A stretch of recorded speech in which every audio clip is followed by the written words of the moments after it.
This is a review of the Heckler & Koch USP Tactical in 45 ACP. It is a Browning style semi-automatic handgun, chambered in 45 ACP, 12 round detachable magazine. The frame of the gun is made out of molded polymer, and the slide is one-piece steel.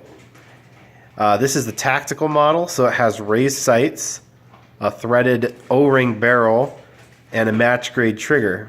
The gun has been checked and is clear.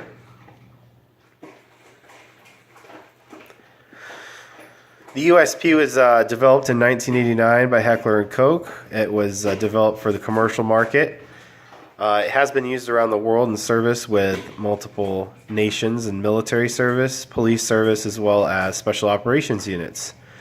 The USP and Mark 23 share a lineage, have similar designs as well as aesthetics. The Mark 23 is a bit larger, a bit heavier, so the USP is a little bit more practical as a sidearm, where the Mark 23 was developed as an offensive handgun. The USP Tactical, we'll just start from the front and work our way back, as a cold hammer forged threaded barrel with an O-ring to increase slide to barrel lockup, which is said to increase accuracy. Has a polygonal rifled barrel rather than the standard grooves that other barrels have, which is supposed to increase the pressure of the round and is also supposed to aid in accuracy. However, you can't use lead bullets down the barrel. So has a proprietary rail system that HK developed before there was a Picatinny. So if you're going to mount any kind of accessories, they have to be specific to the USP, such as this universal tactical light by Insight, which is no longer being made. They do offer a rail you can purchase that'll attach to the proprietary rail, so you can mount, standard lights and lasers. The match grade trigger is about 3.5 to 4 pound trigger pull. It does have an over travel adjustment, which is basically just a screw that you can adjust. Also has double action pull. It's about 10 to 11 pounds. The slide release is extended to allow for you to release the slide a little easier. It also has a safety on the left side that also acts as a decocker. The sights are raised for use of the suppressor. They were both blacked out. The rear has some serrations to decrease glare. I did put a little white dot on the front sight just so I could pick it up a little easier. Grip has some checkering on the front and back. They're like little diamonds, and those are pretty aggressive, while the side has some stippling that's less aggressive. It does have a cutout to remove the magazine if it were to get stuck. Magazines are steel and they have a plastic base plate. This is the extended base plate with the pinky rest. They also have a flat one.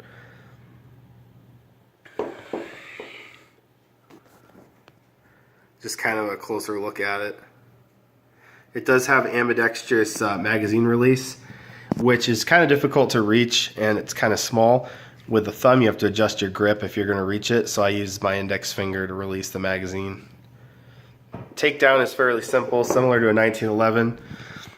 You just pull the slide back to that notch there, so it lines up with the round circle on the slide release. Then you push the slide release from the other side through, pull the slide off, and the barrel and guide rod come right out. It has a dual captive recoil guide rod assembly, which is said to aid in reducing recoil. I think they say by up to 30%. It is a fairly soft shooting pistol. However, it does have a high bore axis. As you can see, there's a bit of space between where your hand will rest and the top of the gun there. So that's going to produce a little bit more muzzle flip versus like a Glock, which you have the slide pretty much just barely resting above your hand when you shoot. I've had this gun for about a year and a half. I put about 1,500 rounds through it, so I've broken it in pretty well. I think it's a pretty nice shooter. I mostly got it because the USP is pretty legendary, and I like 90s tactical guns. I think that's kind of a cool era in gun development, and I like the history of them. I also think they just kind of look neat. But yeah, it's a really good shooter.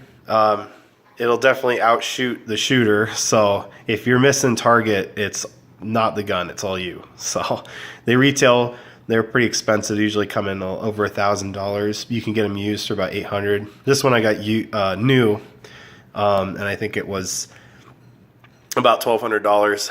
So, but yeah, it's a pretty good investment. It's a good gun. Heckler Koch make really nice weapons. So yeah, thanks for watching.